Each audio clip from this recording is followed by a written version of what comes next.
Kok bisa Nabi Nuh berasal dari Nusantara? Biar nggak gagal faham, ikuti yuk kisahnya sampai tuntas. Bayangkan sebuah dunia yang tak seperti sekarang.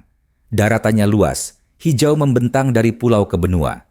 Gunung-gunung menjulang di tengah hutan hujan tropis, dan sungai-sungai mengalir tanpa tahu ujung, menyuburkan tanah yang kini terkubur di dasar laut. Lalu datang hari itu. Langit pecah, bumi retak, laut menelan daratan, dan gunung pun tenggelam. Semuanya hilang, kecuali satu kapal besar dan segelintir manusia yang selamat. Kita menyebutnya kisah Nabi Nuh. Kitab suci menyimpannya, mitologi menjaganya, dan laut menyembunyikan sisanya. Tapi, bagaimana jika kisah itu tidak terjadi di tanah tandus, melainkan di negeri yang kini disebut Nusantara? Bagaimana jika bahtera itu berlayar bukan di Tigris atau Eufrat, melainkan di atas perairan yang dulu adalah Sundaland, sebuah daratan tropis luas yang kini tersembunyi di bawah Laut Jawa. Hari ini, kita tidak hanya menyelam ke dalam sejarah, kita menyelam ke dalam kemungkinan. Karena mungkin saja jejak para nabi masih ada di tanah tempat kita berpijak. Kisah tentang banjir besar dan seorang nabi yang menyelamatkan umatnya dengan membangun bahtera raksasa adalah salah satu narasi paling universal dalam sejarah manusia. Dalam tradisi Islam, ia dikenal sebagai Nabi Nuh. Dalam kepercayaan lain, tokoh ini muncul dalam rupa dan nama yang berbeda, namun selalu berkaitan dengan bencana besar, air bah, dan penyelamatan umat manusia. Cerita ini hidup dalam kitab suci, dalam tradisi lisan, hingga dalam ingatan mitologis berbagai bangsa, dari Timur Tengah hingga pelosok Asia Tenggara. Selama berabad-abad, para penafsir dan sejarawan meyakini bahwa kisah ini berlatar di kawasan Timur Tengah, dengan Gunung Judi atau Ararat, sering disebut sebagai tempat berlabuhnya bahtera setelah surutnya air. Namun, penempatan geografis ini umumnya bersandar pada penafsiran linguistik dan tradisi lokal, bukan pada bukti geologis atau arkeologis yang tak terbantahkan. Ketika ditelusuri secara lebih luas dengan pendekatan ilmu bumi, arkeologi, dan antropologi, muncul pertanyaan baru yang menggugah. Apakah mungkin kisah Nabi Nuh sebenarnya berasal dari wilayah yang kini kita kenal sebagai Nusantara? Wilayah Asia Tenggara, khususnya dataran rendah purba yang dikenal sebagai Sundaland, dulunya merupakan kawasan tropis yang luas, subur, dan layak huni. Ribuan tahun lalu, sebelum zaman es berakhir, kawasan ini adalah rumah bagi komunitas manusia awal dengan kebudayaan yang unik. Ketika es kutub mencair sekitar 12.000 tahun yang lalu, laut naik drastis dan menenggelamkan sebagian besar daratan ini, menciptakan kepulauan Indonesia seperti sekarang. Bagi sebagian peneliti, bencana ini sangat mungkin menjadi asal mula kisah banjir besar yang diabadikan dalam mitos global. Studi oleh ilmuwan seperti Stephen Oppenheimer, Danny Hillman, hingga Graham Hancock menyarankan bahwa Sundaland mungkin adalah salah satu pusat peradaban kuno yang terlupakan, dan banjir besar akibat naiknya permukaan laut pasca zaman es adalah kenyataan sejarah, bukan hanya alegori spiritual. Di banyak budaya lokal, seperti Bugis, Dayak, dan Jawa, terdapat legenda tentang tanah yang hilang, banjir besar, dan kapal yang menyelamatkan manusia terpilih. Kisah-kisah ini menunjukkan pola memori kolektif yang sejalan dengan narasi kenabian. Dalam Al-Quran, kata Judi digunakan untuk menyebut tempat berlabuhnya bahtera Nuh. Menariknya, sebagian ulama menyebut bahwa istilah Judi tidak harus menunjuk pada satu lokasi geografis spesifik, tetapi bisa berarti dataran tinggi atau tempat yang ditinggikan. Dengan pendekatan ini, terbuka kemungkinan bahwa Nabi Nuh memulai kisahnya bukan di daerah yang kini disebut Timur Tengah, tetapi di wilayah tropis yang hijau dan luas, seperti Sundaland, yang kemudian dihanyutkan oleh gelombang besar ke arah barat daya hingga akhirnya mendarat di kawasan yang kini dikenal sebagai wilayah Anatolia atau pegunungan sekitar Ararat. Kemungkinan ini tidak bermaksud menggugurkan narasi klasik, melainkan memperluas cakrawala. Bisa jadi, titik awal dan titik akhir dari kisah Nabi Nuh bukan berada dalam satu kawasan. Ia berasal dari dunia tropis timur, dan setelah bencana besar menghancurkan negerinya, ia dan para pengikutnya berlayar hingga mencapai daratan baru di barat. Dengan demikian, kisah ini menjadi narasi migrasi, penyelamatan, sekaligus penyebaran peradaban manusia setelah bencana global. Naskah ini akan membawa kita menelusuri bukti-bukti geologi, arkeologi, tafsir keagamaan, dan warisan budaya yang tersebar di sepanjang Kepulauan Nusantara. Dari kayu purba di hutan tropis hingga reruntuhan peradaban yang terkubur di bawah laut, dari catatan kitab suci hingga dongeng nenek moyang, semua akan dirangkai menjadi satu pertanyaan besar. Apakah benar Nabi Nuh berasal dari Nusantara?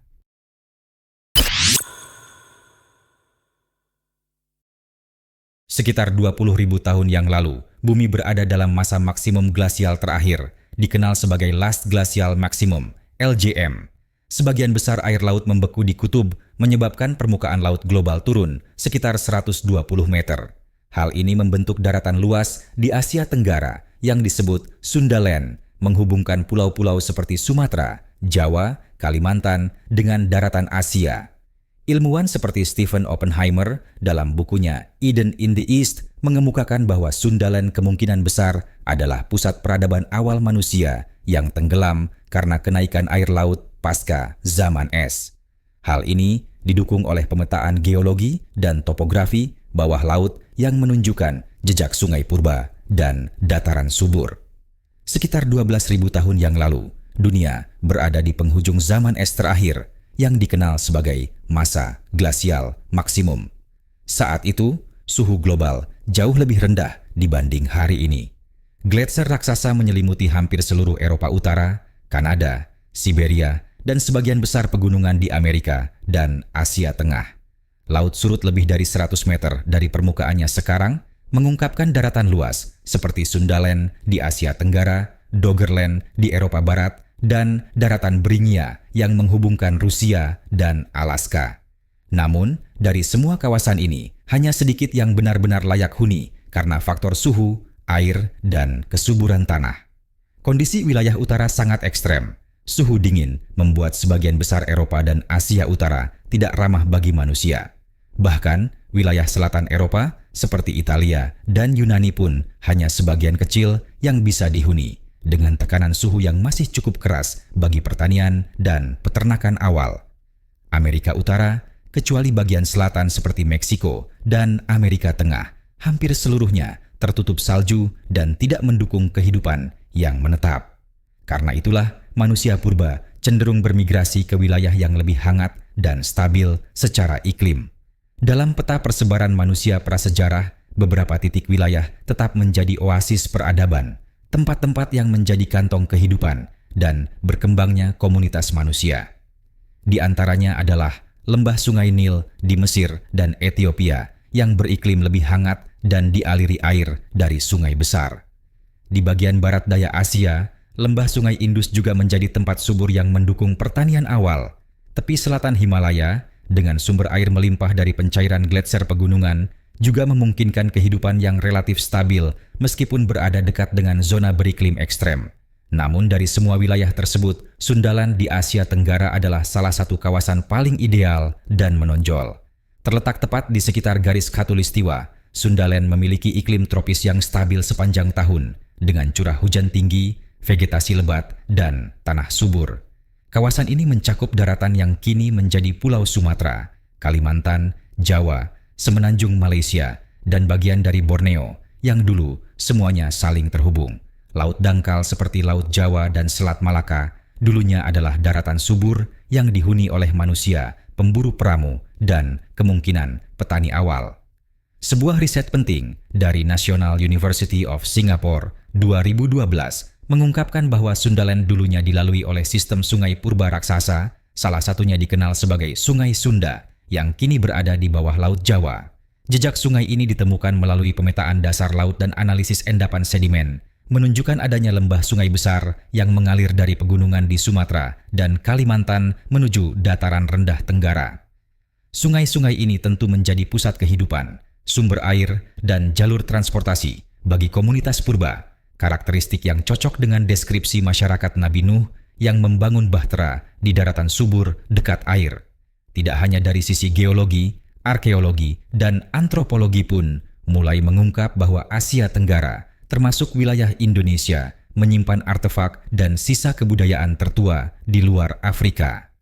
Temuan seperti manusia purba di Sangiran, lukisan gua di Sulawesi, dan struktur batu prasejarah di Gunung Padang menunjukkan bahwa kawasan ini bukanlah pinggiran dunia kuno, melainkan pusat yang penting.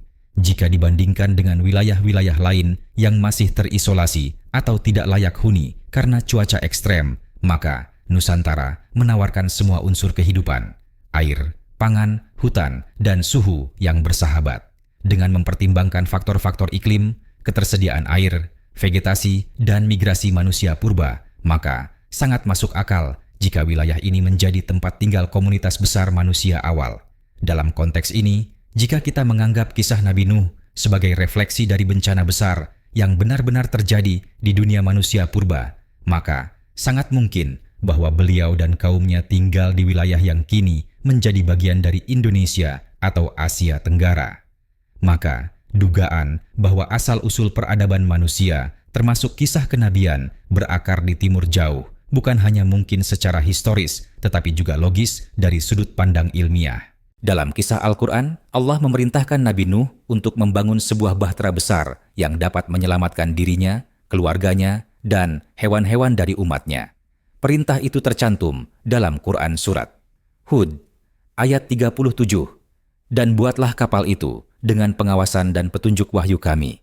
Meskipun tidak disebutkan secara eksplisit di dalam Al-Quran maupun hadis, jenis kayu yang digunakan, petunjuk dari kondisi alam, tradisi lokal, dan riset ilmiah dapat membuka kemungkinan tentang bahan-bahan yang mungkin digunakan, terutama jika peristiwa tersebut terjadi di wilayah tropis seperti Asia Tenggara. Hutan hujan tropis Asia Tenggara, khususnya yang dulu membentang luas di Sundaland, adalah salah satu yang terkaya di dunia. Dalam ekosistem ini tumbuh jenis-jenis pohon yang luar biasa kuat dan tahan terhadap air serta serangan organisme perusak. Salah satunya adalah kayu ulin yang dijuluki kayu besi karena ketahanannya yang luar biasa terhadap pelapukan, air, dan rayap. Kayu ini digunakan hingga kini untuk jembatan, dermaga, dan kapal tradisional di Kalimantan dan Sumatera dan diyakini mampu bertahan ratusan tahun. Jika dibandingkan dengan wilayah lain yang juga layak huni di masa zaman es, seperti lembah Nil, tepi Himalaya, dan lembah Indus, jenis kayu yang tersedia sangat berbeda. Di kawasan Timur Tengah dan Afrika Timur, vegetasi pohon lebih terbatas pada jenis akasia, kurma, atau pohon semi gurun seperti tamariska, yang secara ukuran dan ketahanan tidak sekuat kayu tropis. Di lembah Indus dan sekitar Himalaya memang ada cemara dan konifer, namun jenis ini lebih cocok untuk bangunan ringan atau papan, bukan konstruksi besar seperti bahtera. Kayu keras tropis seperti ulin, jati, dan meranti hanya tumbuh alami di kawasan Asia Tenggara, membuatnya sangat logis sebagai sumber bahan bahtera raksasa, terutama bila bahtera ini benar-benar dibangun untuk menghadapi tekanan air dalam skala global. Selain itu, kayu jati juga menjadi kandidat kuat. Jati dikenal mudah diolah, namun sangat kuat setelah kering, serta tahan terhadap air laut. Kayu ini digunakan dalam pembangunan kapal-kapal besar di masa klasik dan kolonial. Meskipun jati lebih banyak ditemukan di Asia Selatan dan bagian barat Nusantara, fosil dan distribusi liar jati purba juga ditemukan di dataran tinggi bagian barat Sundaland. Dua jenis lain yang tidak kalah penting adalah meranti dan keruing, kayu keras berukuran besar yang banyak tumbuh di Kalimantan, Sumatera, dan Malaysia. Kedua jenis ini bisa mencapai diameter lebih dari 1 meter dan panjang batang hingga puluhan meter. Sangat cocok untuk konstruksi besar seperti bahtera. Menariknya, dalam bahasa kuno Austronesia yang menjadi nenek moyang berbagai bahasa di Asia Tenggara dan Pasifik, kata-kata untuk perahu, dayung, kayu, dan air memiliki akar yang sama atau saling terkait. Misalnya, dalam rekonstruksi Proto-Austronesia ditemukan istilah kaba atau WNJK yang bermakna perahu dan akar kata kayu untuk kayu. Akar linguistik ini tersebar dari Madagaskar hingga Pulau Paskah, menandakan bahwa teknologi bahari dan penggunaan kayu besar untuk pembuatan perahu sudah dikenal dan diwariskan sejak ribuan tahun lalu, bahkan bisa jadi berasal dari Sundaland sebagai pusat persebarannya. Dari sisi ilmiah modern, pendekatan arkeobotani dan analisis DNA purba, Ancient Wood DNA, kini digunakan untuk mengidentifikasi jenis kayu yang ditemukan di situs-situs arkeologi. Meskipun belum ditemukan potongan bahtera yang sahih dari masa Nabi Nuh, Teknik ini bisa digunakan jika suatu saat sisa struktur kapal purba ditemukan di wilayah tropis atau bawah laut Asia Tenggara. Beberapa proyek eksplorasi bawah laut di Selat Karimata dan Teluk Bone, misalnya, telah menemukan struktur aneh yang terbuat dari material keras, namun belum diuji secara genetis. Selain itu, teknik dendrokronologi, ilmu yang mempelajari umur dan pola pertumbuhan kayu, juga dapat digunakan untuk mengidentifikasi pola cuaca dan kondisi iklim pada masa lalu, termasuk bencana banjir besar. Jika pohon-pohon purba dari masa itu masih dapat diakses secara fosil, maka pola cincin pertumbuhan dapat menunjukkan adanya stres lingkungan, misalnya dari hujan ekstrem atau perubahan iklim mendadak yang bisa dikaitkan dengan bencana global seperti banjir Nabi Nuh. Maka, jika kisah ini benar terjadi di kawasan tropis Nusantara, maka logis bila bahan pembuat bahtera berasal dari jenis kayu yang kuat, tahan air, dan berukuran besar, seperti yang ditemukan di hutan hujan Asia Tenggara. Hal ini bukan sekadar spekulasi, tapi juga didukung oleh warisan tradisi maritim yang sangat tua di Nusantara, dari perahu lesung Dayak, finisi Bugis, hingga struktur bahtera dalam legenda Melayu dan Jawa. Dengan pendekatan lintas disiplin, teks suci, linguistik, botani, dan DNA, kita memiliki dasar yang cukup kuat untuk meninjau kembali kemungkinan besar bahwa bahtera Nabi Nuh dibangun dari hutan purba Nusantara. Dalam sejarah geologi bumi, zaman es bukan hanya soal es yang membeku di kutub, tetapi juga periode penuh dinamika bumi yang ekstrem. Letusan gunung api besar, pergeseran tektonik, hingga naik turunnya permukaan laut menandai fase-fase kritis yang bisa menghapus peradaban dalam sekejap.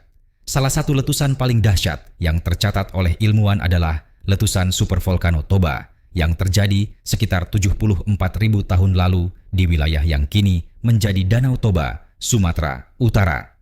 Letusan ini menyebarkan debu vulkanik hingga ke Afrika Timur dan Eropa, menurunkan suhu global secara drastis, dan diperkirakan menyebabkan bottleneck populasi manusia, di mana hanya tersisa sedikit kelompok manusia yang selamat secara genetik. Selain letusan Toba, kawasan Eurasia mengalami gelombang bencana lain berupa pendinginan ekstrem dan kekeringan. Di Afrika, perubahan iklim memaksa manusia meninggalkan lembah rift dan wilayah gurun yang mulai mengering. Di kawasan Mesopotamia dan Levant, bukti geologis menunjukkan adanya fluktuasi suhu yang besar, kekeringan, dan badai pasir panjang. Kondisi ini membuat wilayah-wilayah tersebut semakin tidak ideal untuk dihuni. Migrasi besar-besaran pun terjadi, dan manusia mulai mencari zona aman yang memiliki suhu stabil dan sumber daya air melimpah. Dalam skenario ini, Asia Tenggara, khususnya Sundaland, menjadi tempat perlindungan alami. Sundaland, daratan purba yang kini sebagian besar menjadi Laut Jawa, Selat Malaka, dan Laut Cina Selatan, berada tepat di garis khatulistiwa dan relatif terlindung dari perubahan suhu ekstrem. Wilayah ini memiliki hutan tropis lebat, sistem sungai besar, dan dataran subur. Para ahli seperti Stephen Oppenheimer dan Aricio Nunes dos Santos mengusulkan bahwa Sundaland merupakan pusat peradaban manusia sebelum banjir besar yang kemudian dikenang dalam berbagai mitos dunia.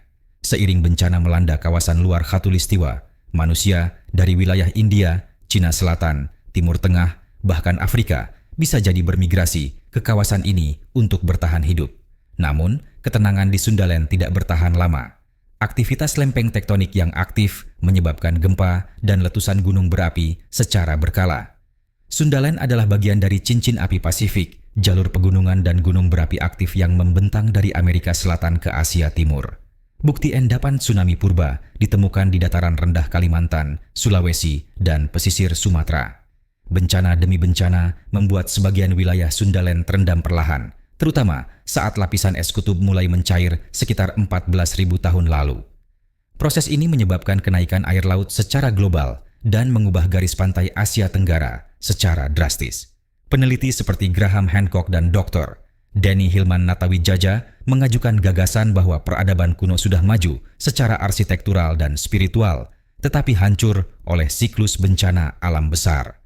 Dalam banyak kasus, bukan karena perang atau kelaparan, tapi karena pergeseran lempeng, tsunami, atau banjir yang menenggelamkan seluruh kota. Situs seperti Gunung Padang di Jawa Barat diduga merupakan salah satu struktur megalitik tertua di dunia, tersembunyi di bawah lapisan tanah dan lava. Apabila benar struktur ini berasal dari masa sebelum banjir global, maka ia bisa menjadi saksi bisu dari satu fase peradaban yang musnah. Dalam sudut pandang keagamaan, Al-Quran memberikan penjelasan yang menggambarkan kehancuran total akibat gabungan kekuatan alam dari atas dan bawah.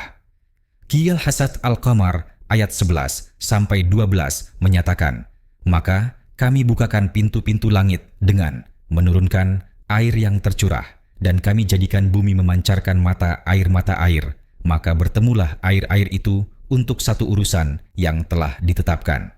Ayat ini menunjukkan bahwa banjir Nuh bukan hanya disebabkan hujan biasa, melainkan mekanisme gabungan antara curah hujan luar biasa dan limpahan dari bawah bumi, mungkin mencerminkan tsunami, retakan tanah, dan ledakan geotermal. Dengan begitu, kita bisa membayangkan skenario bahwa sebelum terjadinya banjir Nuh, manusia sudah terdesak oleh bencana-bencana lokal di luar wilayah Khatulistiwa. Mereka bermigrasi, berkumpul, dan berkembang di satu-satunya zona aman tersisa, Sundalan. Namun, bumi tidak memberi ruang selamanya.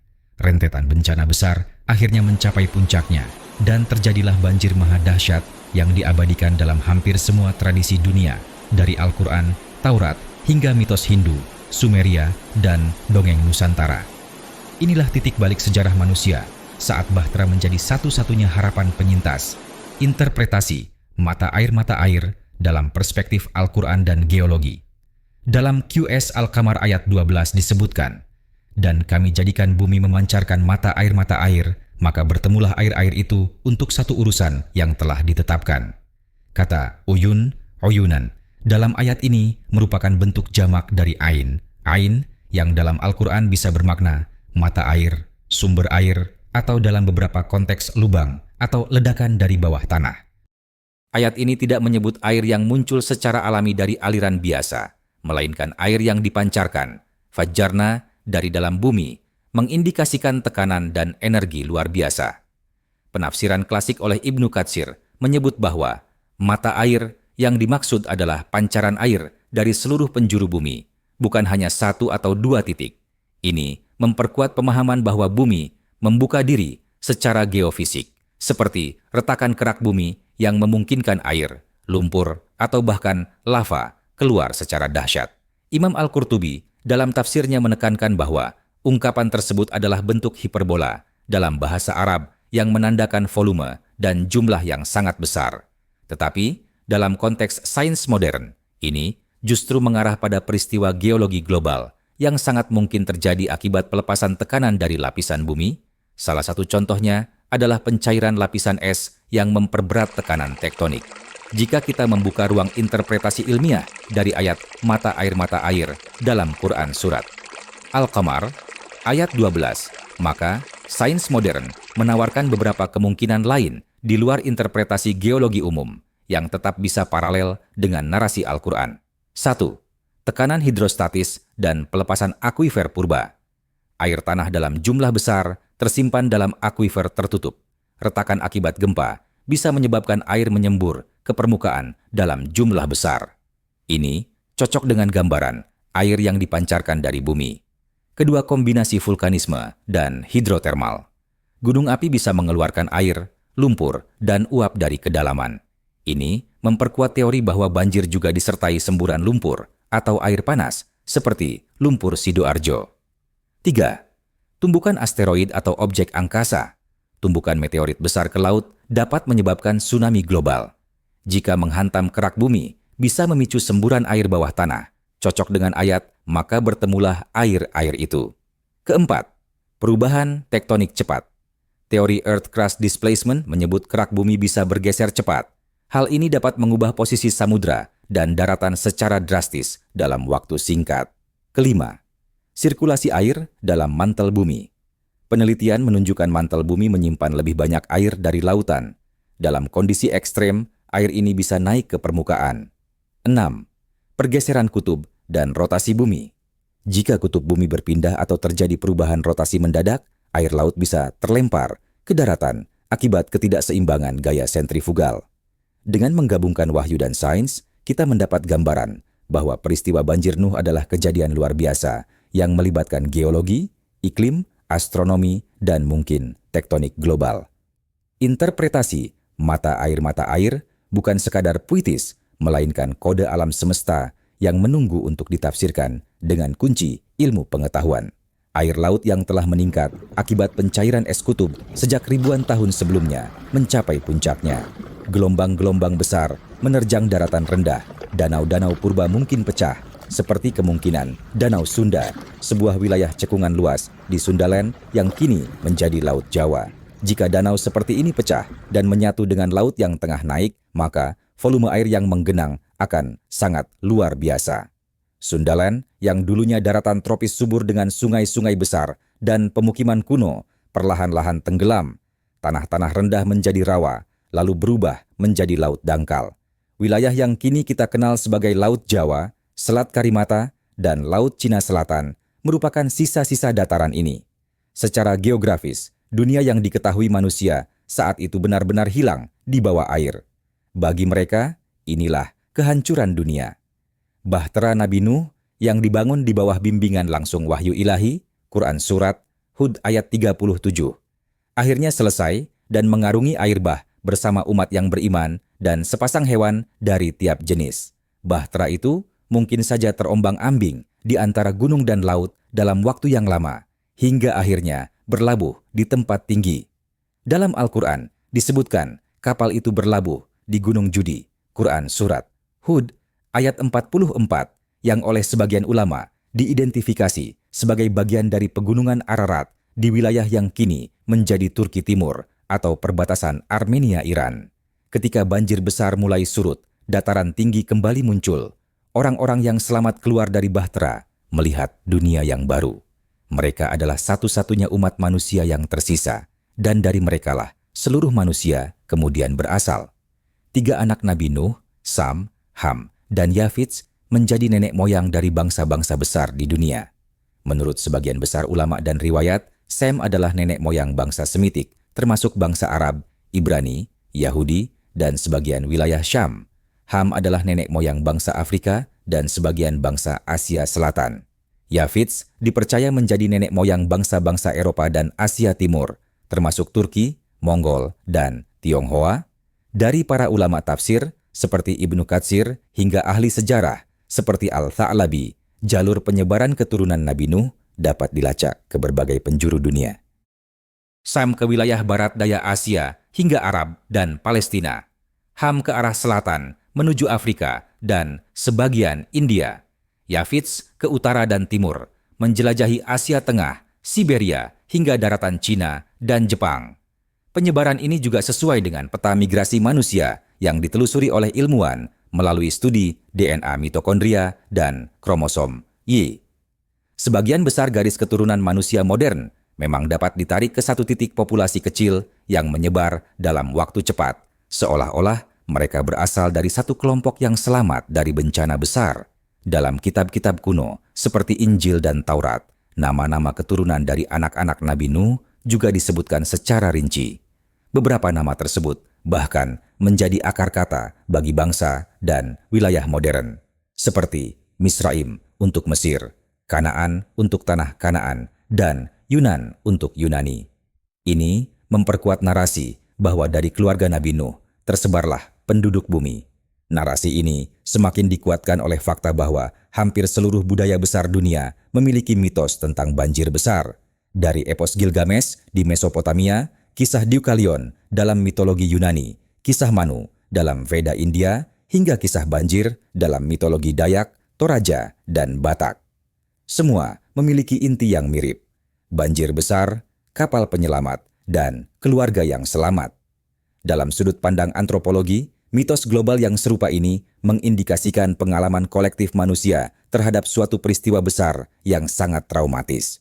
Satu peristiwa global yang direkam dalam ingatan budaya, lalu diwariskan turun-temurun dalam bentuk simbolik dan naratif, menyesuaikan konteks lokal masing-masing. Jika banjir besar terjadi ketika peradaban awal masih terbatas pada wilayah-wilayah tropis seperti Sundaland, lembah Sungai Nil, dan Mesopotamia, maka masuk akal bila kisah-kisah itu tetap bertahan dalam memori budaya kelompok-kelompok yang menyebar dari sana. Bahkan dalam budaya lokal Nusantara sendiri, seperti mitos Malin Kundang, Tangkuban Perahu, dan cerita Dewi Sri, ada benih-benih simbol banjir kapal, dan perubahan bentuk akibat bencana. Secara ilmiah, teori paleoklimatologi dan oseanografi menunjukkan bahwa kenaikan air laut setelah zaman es bukanlah peristiwa yang mulus, tetapi dalam bentuk lonjakan-lonjakan mendadak disebut meltwater pulse. Salah satunya, meltwater pulse 1A sekitar 14.600 tahun lalu bisa menyebabkan kenaikan permukaan laut lebih dari 20 meter dalam waktu hanya beberapa abad. Jika bencana seperti itu terjadi bersamaan dengan gempa besar, letusan gunung, dan curah hujan ekstrem, maka banjir besar yang disebut dalam kitab suci bisa dijelaskan secara ilmiah tanpa menafikan keajaiban ilahi yang menyertainya. Dengan demikian, kisah Nabi Nuh tidak hanya relevan dari sudut iman, tetapi juga dapat dimaknai sebagai peringatan tentang betapa rentannya manusia terhadap siklus bencana alam yang ekstrem. Dan jika benar, peradaban awal manusia berakar dari wilayah tropis seperti Sundaland, maka bisa jadi kisah Nabi Nuh dan banjir besarnya bukan hanya bagian dari sejarah Timur Tengah, tetapi juga bagian dari sejarah bumi bagian timur ini. Ketika menelusuri ulang kisah Nabi Nuh dan banjir besar melalui lensa multidisipliner, mulai dari geologi dan klimatologi hingga tafsir Al-Quran dan warisan mitologi global, muncul kemungkinan kuat bahwa asal mula kisah ini tidak sepenuhnya berakar di wilayah Timur Tengah, seperti yang sering dianggap. Justru, banyak petunjuk yang membawa kita pada wilayah Asia Tenggara purba, tepatnya Sundaland, sebuah daratan luas yang kini tenggelam di bawah perairan tropis seperti Laut Jawa, Selat Karimata, dan Laut Cina Selatan. Dari segi teologi, Al-Quran tidak secara eksplisit menyebut lokasi geografis kisah Nabi Nuh, melainkan menekankan skala kehancuran dan pesan moralnya. Namun, ayat-ayat seperti Quran Surat Al-Qamar, ayat 11-12, yang menggambarkan kehancuran gabungan dari langit dan bumi, membuka ruang bagi interpretasi geologis seperti letusan gunung, gempa besar, atau pecahnya danau purba. Tafsir ulama klasik pun menyiratkan bahwa Gunung Judi, tempat berlabuhnya Bahtera, bisa diartikan sebagai wilayah pegunungan, bukan satu titik geografis pasti. Dari sisi sains, kawasan Sundaland adalah satu dari sedikit tempat yang layak huni selama zaman es terakhir. Ia memiliki iklim tropis yang stabil, keanekaragaman hayati tinggi, serta sistem sungai purba yang kompleks, seperti Sungai Sunda yang diyakini menjadi pusat peradaban awal. Ketika es mulai mencair sekitar 14.000 hingga 8.000 tahun lalu, kawasan ini secara perlahan ditelan laut akibat naiknya permukaan air global, menyebabkan migrasi besar-besaran dan kerusakan ekosistem. Inilah kondisi yang sangat mirip dengan narasi banjir besar. Lebih lanjut, kayu-kayu seperti ulin, jati, dan meranti yang hanya tumbuh di hutan tropis Asia Tenggara merupakan bahan paling masuk akal untuk membangun bahtera sebesar kapal Nabi Nuh sesuai dengan deskripsi Al-Quran, Quran Surat Hud, ayat 37. Dari sudut pandang linguistik, beberapa akar bahasa Austronesia memiliki keterkaitan semantik dan fonetik dengan bahasa Semit kuno, yang membuka kemungkinan bahwa migrasi budaya dan bahasa terjadi dari timur ke barat, bukan sebaliknya. Mitologi dari berbagai bangsa, mulai dari kisah banjir dalam epos Gilgamesh, Satapatha Brahmana, manusia yang diselamatkan dalam perahu di Cina kuno, hingga kisah lokal seperti Situmorang dan Banua Tongga di Sulawesi atau manusia purba di Gunung Tanggamus, semuanya mencerminkan pola narasi yang identik, bencana air, penyelamatan lewat bahtera, dan penyebaran umat manusia. Ini bukan kebetulan, melainkan memori kolektif umat manusia yang tersimpan dalam budaya dan legenda. Oleh karena itu, jika kita menggabungkan seluruh data, lokasi geografis ideal, potensi hayati dan biologis, catatan bencana alam, tafsir keagamaan, serta jejak mitologi universal, maka menjadi semakin masuk akal untuk mengusulkan bahwa Nabi Nuh bukan berasal dari dataran tinggi Timur Tengah, tetapi dari daratan subur di jantung Khatulistiwa, Nusantara purba. Bahtera yang dibangunnya mungkin memang berlabuh di tempat tinggi seperti Ararat, namun asal-usulnya dapat ditelusuri ke lembah tropis yang kini tenggelam. Sebuah teori yang mengajak kita membuka kembali lembaran sejarah manusia yang terlupakan oleh lautan dan waktu.